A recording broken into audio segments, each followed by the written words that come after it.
Bonjour à tous et à toutes, bonne année avec un petit peu de retard, c'est certain, mais il n'est jamais trop tard pour bien faire. Et le fait d'avoir vécu ce mois de janvier va déjà pouvoir nous faire prendre notre conscience, nous faire un petit bilan sur qu'est-ce qui a changé par rapport à l'année dernière. Alors, l'année dernière, on était en année 8, cette année, on est en année 9. Je vais commencer donc à vous expliquer tout ceci. Qu'est-ce qui va nous arriver? Enfin, dans quelle énergie serons-nous plutôt cette année? Voilà.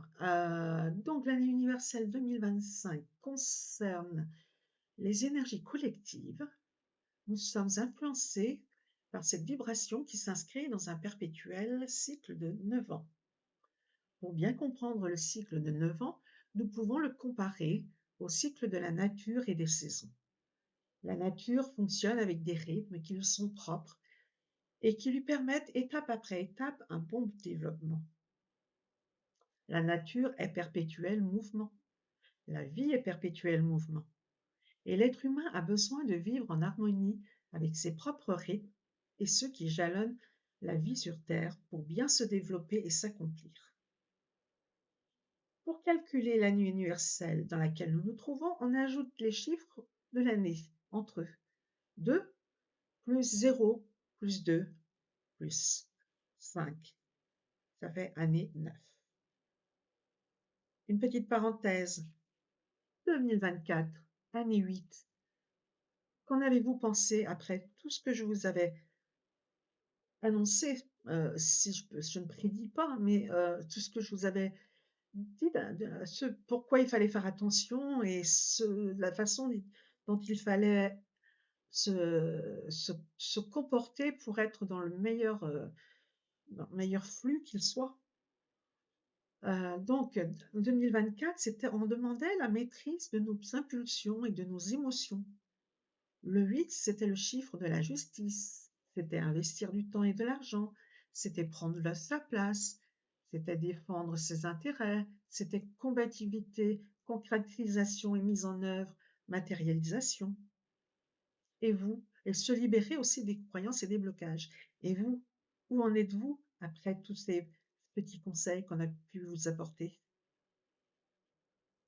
Un condensé de tout ce qui a pu se passer en année 9 se retrouve dans l'affaire Pénicaud. Le fait qu'il faille dire stop, la justice, la justice, la combativité exemplaire de cette femme. Elle a su prendre sa place. Voilà, donc nous quittons 2008, 2009, et donc l'année 9, et non 2009, l'année 9 indique une fin de cycle, une transition, préparation de l'année 1, c'est-à-dire celle de l'année prochaine. L'année 9 est synonyme de bilan, de prise de recul, d'aboutissement et invite à l'élévation, à prendre de la hauteur, comme le rond du 9 qui n'est plus en bas comme pour le 6, mais en haut. Il invite à s'ouvrir à de nouveaux horizons, voir loin. Il faudra lâcher le connu, ne pas rester dans les vieux mécanismes. L'année 9 a déjà commencé depuis le 1er janvier 2025. Et vous, avez-vous ressenti déjà des choses qui se sont passées, des petits bouleversements, un trop plein d'émotions, qu'il faille jeter des choses, que sais-je? Il y aura plein de choses à faire en 2029. En 2025, année 9, ne nous méprenons pas. Voilà, donc avez-vous senti des choses qui bougent? Ben oui, l'année 9 est une année yin, donc féminité, passivité, intuition, lune, eau, le froid, l'inconscient. C'est la clôture d'un cycle de 9 ans qui, sur notre calendrier grégorien, au niveau économique, social et mondial, nous allons vivre tous la même chose, c'est-à-dire la fin de certains fonctionnements, une transition, l'apparition de nouvelles choses qui éclaireront l'année prochaine, en 2026, année 1 du prochain cycle. Le cycle que l'on termine là a démarré en 2017. C'était une année 1. Qu'avons-nous fait depuis 2017? La fin de ce cycle nous invite à regarder depuis 2017 le chemin que l'on a parcouru. Et quand on comprend les années personnelles et que l'on regarde rétrospectivement ce qui s'est passé, on se dit, ben oui, la numérologie vraiment, c'est bluffant.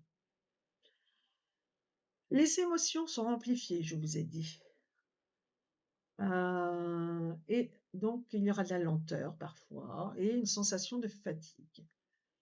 Il nous faudra faire un bilan de conscience globale et personnelle, un état des lieux, une occasion de mettre fin à ce qui ne nous convient plus.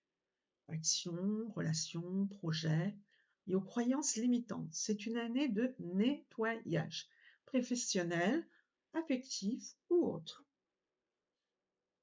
Il nous faudra faire preuve d'altruisme, de générosité. Plus je donne, plus je reçois. Cette année favorisera l'entraide et le partage, la solidarité, le collectif, la tolérance, un élargissement des consciences et l'ouverture. Une année 9 nous donne donc une vision plus large et globale sur ce qui nous entoure. Le 9, c'est l'absence de limite. Et puisqu'il y a absence de limite, on regarde donc loin vers l'horizon, très loin. Le 9 appelle à dépasser les frontières, quelles qu'elles soient. C'est une année pour voyager, partir ou travailler à l'étranger, ou voyager hors de chez soi, ou voyager dans sa tête, ou voyager tout près, en France. On a ce qu'il faut. Il se peut qu'il y ait de nouvelles consciences avant-gardistes et futuristes. L'étrange nous attirera plus que d'habitude, c'est-à-dire l'ouverture hors des frontières connues.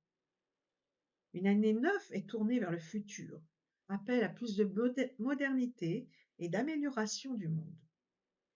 Il y aura possibilité d'aboutissement, de reconnaissance du travail accompli pendant les 8 dernières années. Moisson, récolte, mais aussi une notoriété d'une reconnaissance publique selon ce qui a été réalisé auparavant.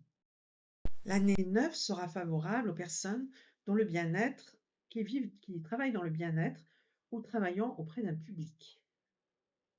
Il y aura la possibilité de signature pour des projets, des engagements qui ont mis de longs mois à aboutir. Donc c'est l'aboutissement dont on parlait tout à l'heure. C'est normal en 2025, j'ai beaucoup de mal avec les années 2020. C'est normal si en 2025 ça remue. 2025 va colorer votre année personnelle et va vous donner les moyens de faire des choses. Je rappelle que 2025, c'est une année universelle neuve pour tout le monde, mais que chacun d'entre nous a une année personnelle, calculée à partir de votre jour, votre mois de naissance et l'année en cours. L'année universelle et l'année personnelle sont complémentaires. Cette année personnelle pourra faire l'objet d'une prochaine vidéo. Ce qui est déconseillé en année 9, c'est le côté ombre, parce que chaque nombre en numérologie a un côté éclairé et un côté sombre, ombre. Et donc, le côté ombre dit que les personnes peuvent avoir une fermeture d'esprit, c'est-à-dire le contraire de ce qu'il faut faire. Donc, c'est à déconseiller. Déconseiller donc d'avoir une fermeture d'esprit, car les énergies actuelles, celles du 9 en l'occurrence, nous invitent à nous ouvrir.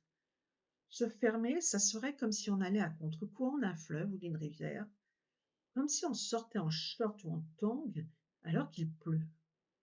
Suivre les énergies nous facilite la vie, rend les choses plus fluides. Alors, je rappelle 2024, année 8, matériel, argent, pouvoir. 2025, année 9, plus orientée dans le sens de l'ouverture. Je t'ouvre ma porte, je sors et j'aide. Il y a une dimension holistique.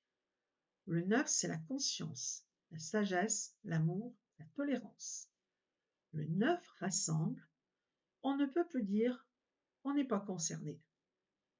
On est tous en lien. Enfin, je terminerai pour cette petite vidéo par les événements qui ont marqué les précédentes années 9. Alors, rétrospectivement, si on va assez loin, nous avions en 1989, donc année 9, hein, la chute du mur de Berlin.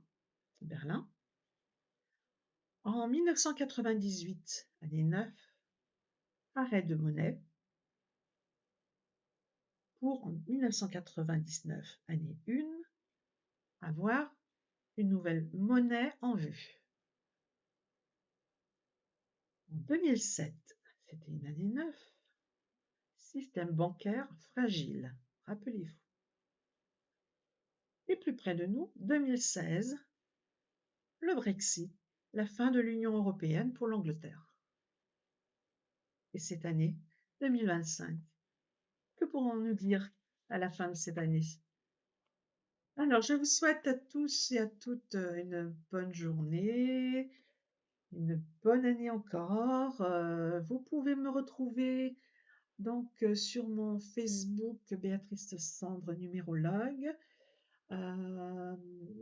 sur mon site internet Béatrice Cendre numérologie et sur ma chaîne YouTube pour me revoir.